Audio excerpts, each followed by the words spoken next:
Fala pessoal, tudo bem com vocês? Histórico, Júlio Casares sofre impeachment e é afastado da presidência do São Paulo. Isso nunca havia acontecido antes na história do clube. A gente está falando de um momento emblemático na história de um dos grandes clubes da história do Brasil e do futebol mundial. A gente está falando do São Paulo Futebol Clube, o soberano, o tricampeão do mundo, que pela primeira vez tem um presidente empichado, pelo menos no Conselho Deliberativo.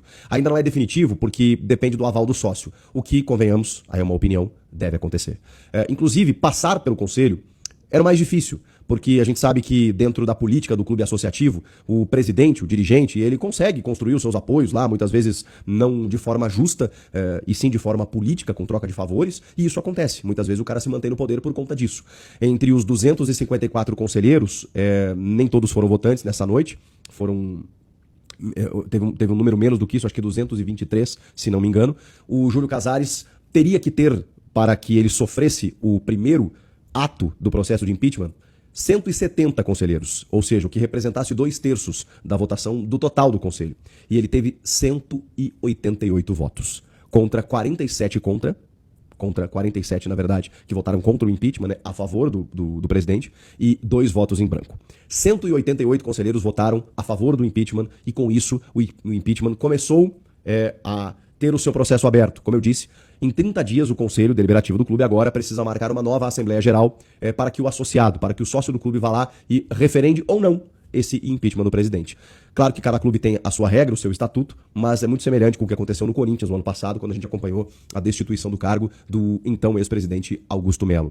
Júlio Casares está afastado da presidência do clube imediatamente. Ele não pode mais ser o presidente neste momento. Se o associado votar contra o impeachment, ele retoma as suas atividades. Se não, o Harry Macis, que de 80 anos, conselheiro decano, assumindo interinamente o São Paulo, mantém-se na presidência do clube até o final do ano, quando ocorrerão novas eleições. A gente está falando de um primeiro grande movimento. Por que eu falo grande movimento? Por que eu estou exultante fazendo esse vídeo para vocês? Não tenho nada contra o Júlio Casares. Quem tem que ter algo contra ele ou não é a justiça.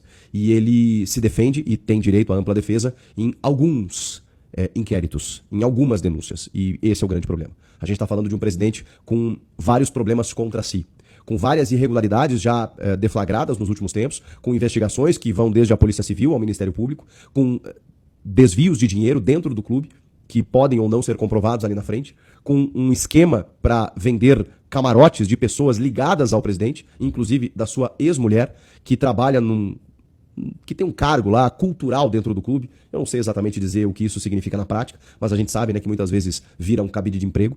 A Mara Casares, ela é uma consuleza cultural, né, uma diretora cultural, e o Douglas Schwartzman, que foi um diretor adjunto da base, eles são investigados por terem o acesso a camarotes em shows e destinarem e venderem esses camarotes sem que esse dinheiro chegue no clube. Só para vocês terem uma ideia. E é muito simples fazer isso, né? Porque o São Paulo, como presidência, como diretoria, detém os camarotes. Por que o São Paulo faz tantos shows? E com isso voltou a jogar agora contra o São Bernardo no Campeonato Paulista depois de 80 dias. Com a desculpa da troca do gramado, ou porque tinha protesto e tal, mas teve show de Shakira, do Alipa. Por que tem tantos shows no Morumbi? Claro, uma zona privilegiada, um local de fácil acesso ali do público de São Paulo, um estádio de grande porte, que comporta grandes públicos, mas porque me parece rentável também. Tem outras questões que o Júlio Casares, ele, pessoa física, responde, mesmo sendo presidente do São Paulo, e as coisas se misturam, como, por exemplo, ele tem um recebimento de R$1,5 milhão de reais em depósitos nas suas contas nos últimos meses. Outros 35 saques nas contas do clube entre 2021 e 2025, totalizando R$11 milhões de reais. Como explicar isso? É o Júlio Casares que vai ter que fazer isso na justiça.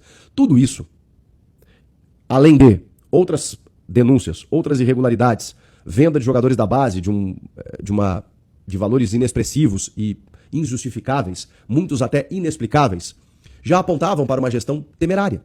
O que é uma gestão temerária? É uma gestão que ela é nociva ao clube. E não estamos vendo nada diferente do que um clube completamente sequestrado pelo seu presidente, pelos seus dirigentes, pelas pessoas que comandam o clube. O modelo associativo ele está falido, ele está fracassado, porque, como eu disse, se o Júlio Casares costurasse politicamente algum tipo de benefício, ele poderia não ser empichado pelo Conselho nesta noite. E esse é o risco do torcedor se ver, mesmo contrário a tudo isso, se ver refém de pessoas que lá estão, uma parcela muito pequena de pessoas comandando um clube que tem 20 milhões de torcedores. Então, nesse momento, o São Paulo dá uma resposta, do tipo assim, aqui não. esse tipo de coisa você ou qualquer outra pessoa não vai fazer. Mesmo que até esse momento a gente não tenha nenhum tipo de comprovação contra Júlio Casares. Temos indícios, temos denúncias, temos investigações, mas acho já o suficiente para que o sujeito seja afastado das suas atividades até que se prove ou a sua inocência ou a sua responsabilidade. Tem algo muito claro e cristalino de se dizer nesse caso. Ou o Júlio Casares ele foi enganado por pessoas próximas a ele, como inclusive a sua ex-mulher, e ele é um completo idiota, porque as coisas aconteceram debaixo do seu nariz e ele não percebeu. Ou ele sabia de tudo isso, não se envolveu, mas não fez nada também para modificar, ou seja, ou ele é negligente e cúmplice, ou ele estava envolvido e, portanto, ele é corrupto. Não tem outra alternativa. E qualquer uma das três já, na minha opinião, indicam a necessidade de uma saída do cargo. Mas isso não resolve por si só o problema, porque outras pessoas que estão dentro de um mesmo sistema poderão assumir o São Paulo, não só interinamente agora, como ali na frente. A questão é que é um sinal, e que a torcida não deixe de fiscalizar. A torcida fez os seus protestos, não só no jogo diante do São Bernardo, como também na noite dessa sexta-feira, porque entendeu que a necessidade era de mudança, e ela aconteceu. Mas que não pare por aí. Porque independentemente de quem assuma, independentemente de quem comande o São Paulo nos próximos tempos, as pessoas que estão lá têm que entender o tamanho desse clube. O São Paulo não é de um título esporádico de uma Copa do Brasil. O São Paulo não é simplesmente um artifício para um presidente ficar postando na rede social fotinho com o jogador que contrata. O São Paulo não é simplesmente um clube para lotar o estádio do Morumbi e ganhar um clássico eventualmente. Não.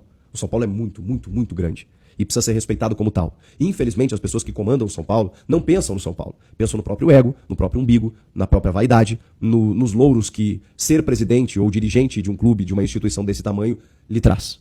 E, infelizmente, as pessoas pensam nisso.